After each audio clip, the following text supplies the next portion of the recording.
Panalangin ng pasasalamat. Panginoon naming Diyos, buong puso po ako nagpapasalamat sa inyong wagas na pag-ibig at walang hanggang biyaya.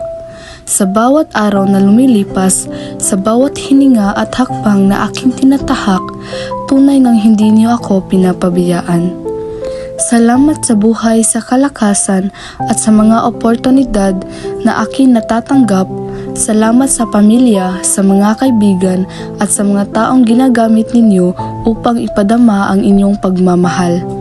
Sa gitna ng pagsubok, natutunan kong magtiwala sa inyong kalooban. Salamat sa inyong patnubay at kaliwanagan na siyang nagbibigay sa akin ng pag-asa at tapang upang harapin ang hamon ng buhay.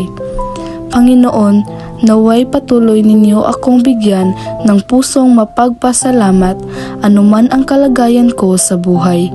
Huwag ninyong hayaang makalimot ako na lahat ng mayroon ako ay biyaya mula sa inyo. Sa ngalan ni Jesus. Amen.